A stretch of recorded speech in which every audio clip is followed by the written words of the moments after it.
Good afternoon. Good to see everybody. So happy to have Reverend Jesse Jackson and the Rainbow Push Coalition out there today. That was pretty cool to see him. It's a long-standing relationship with the Bears, and we certainly support those guys. Also, Matt Forte was out there. Good to see him. I got a chance to visit with the running backs afterward. I thought that was pretty cool. Take a picture, and they got to hang out for a little bit. So that was really good. It's also with the injuries and stuff. We'll address those right now. But good to see 49. Maine out there today. Back to individual. Had good speeds. Looked good in this change of direction. So it's good. We'll just be ramping him up.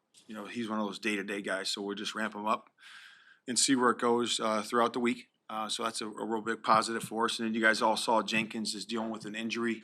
And as we stated before, that we will say that it is a week-to-week issue. It's bigger than a day-to-day. And that's all we're going to disclose at this time. But in terms of the week of practice, this is a big week for us. Today was a first and second down day. So we're in pads and we're working on our runs and our run defenses and play action and all the things you do on first and second down. And I thought it was a real physical practice. We got to, create that physical environment this time of year so we're pad ready for our first game. And we only got so many more opportunities to do that. So this is one of those days. And then going into tomorrow is really a first, second, third down day, emphasis on the third downs. We'll clean up what we got to do on first and second. So that's a big situational day tomorrow. We'll also finish with a 2-minute again tomorrow. And then work on the red zone on our Fast Friday, which will be Thursday this week. So the guys are getting used to the meeting times coming in. It's a little bit tighter day because during the course of a season, coaches have to work after the players leave. So we got a game plan through the night, and that's important that we get the guys in, get good work, and then the coaches move on to the next situations that we need to game plan. So I think that's all I had. In terms of the game reps, for the game, that will be evaluated, throughout the course of the week. Like I stated last week when I was in Indianapolis, we're looking at the practice. We're looking at each individual's health. We're looking at each unit's health. We're looking at everything from that, all those factors that factor into it. And we'll decide here in a couple of days when we have our personnel meeting to discuss personnel, who's going to play and how much and when for the game. So with that, open to questions. One quick question on Kevin. We saw him finish the crossover practices in Indianapolis. We talked to him Thursday, and then we get news that he's out for a while. When did he start reporting discomfort, and how did that timeline? Yeah, in between that time, so it's right in that time. So, we're not going to disclose where or when or what or all that stuff because, we don't have to do it till September 6th. But he's a week-to-week guy, and that's where he is right now. In the case of Fields playing or not playing on Saturday, you said you'll take everybody's health into consideration. With him, you have to worry about the offensive line too, correct? Yes. And is it reasonable to think that some moving parts in the O-line might disincentivize you to play Justin Fields on Saturday? That will be looked at. There's no question that will be looked at. You always got to look at the combinations and the health of the offensive line when you're talking about the quarterback. So that will all be looked at, and we'll see where it is. Is Lucas Patrick close to being ready to be full go out there? He is. He's just ramping up. It's more of about, getting his endurance back, getting him into individual. He did some team reps today, and we'll see where it goes. Again, he's still a ramp-up guy, and we'll see where it is. Kramer was very prominent in the practice today playing center. What do you look at to him? Does he have a shot at being the center when needed? Doug's done a really good job. Doug is a fierce competitor. He competes. He's got good agility to jump to the second level. He's got good hat speed.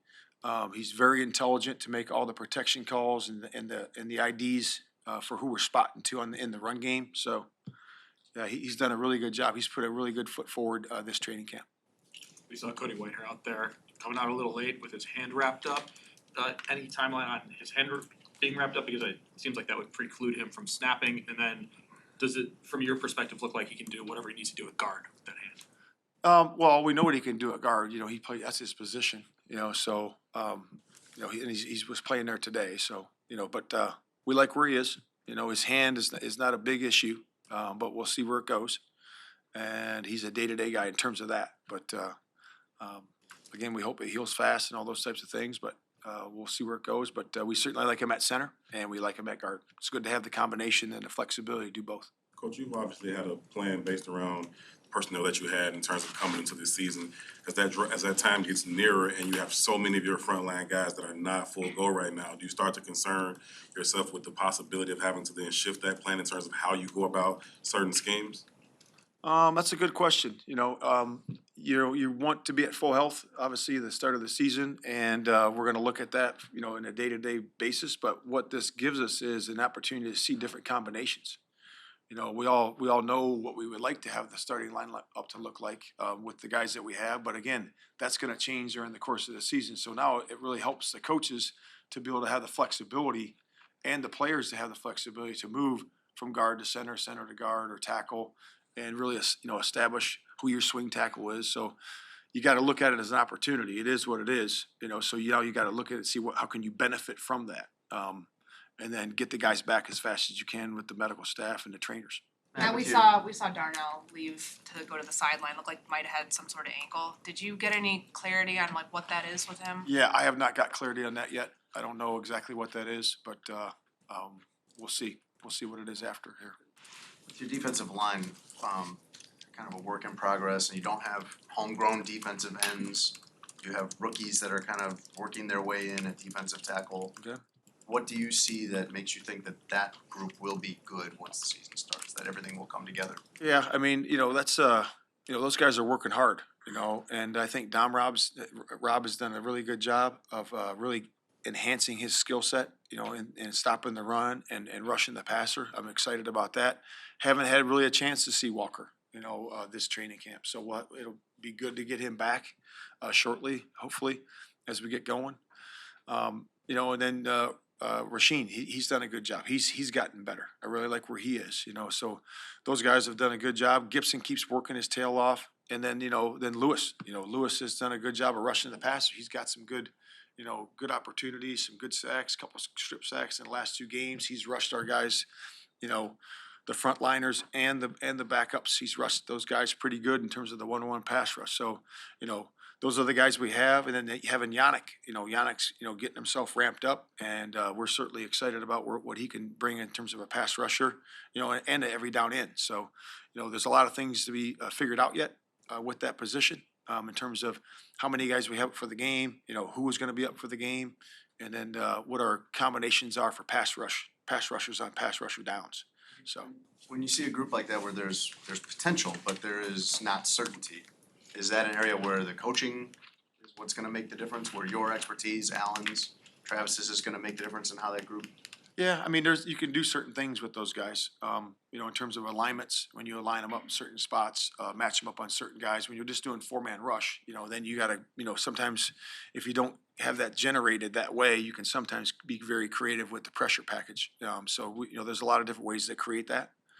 So we're looking at that right now. Matt, When that injury pileup adds up on the offensive line to a point where potentially you might interrupt your chance to get development and growth in a preseason game, what's the level of disappointment for you in having that kind of interrupt your potential plans? I wouldn't say disappointment. It just got to be flexible. I don't think, you got to look at every situation as opportunity, but you also have to be smart and have some discernment, with your decision. So I just look at every situation as that. It is where it is right there. Okay, now how can we create opportunity for other people in that situation? And then we also have to have wisdom and discernment to make right decisions. And that's the way it is with the NFL roster and going through an NFL season. You just got to look at it that way. Matt, with Whitehair moving to left guard instead of having Leatherwood, since he's been the backup left guard this camp, is that just a matter of experience for Whitehair, kind of having more of a factor of why you had him in there with the ones? Yeah, I would say just that. He's just more experienced, and he's done the position, and he's played the position for us. Lucas has played center, and he's played it for other clubs, and so he's obviously versed at that position too. So you're just looking at the best combination to put out there with the ones, and we feel that that's right there is the best situation right now. With Ngakwe, you said he's still ramping up. We didn't see him out there. What's his status and what's your confidence level that he'll be ready to go by week 1? Yeah, I was pretty confident. We'll see where he goes the rest of this week. I feel good about where he is.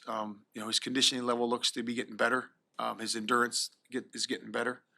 And, he's just learning our defense. Like we said, it's not a far stretch for him to learn our defense because he's been in the similar scheme, in that 4-down scheme, the last couple places he's been. But we're confident. So is the absence day to day then? Yeah. just day to day. Depth at safety was something worth watching coming into this camp.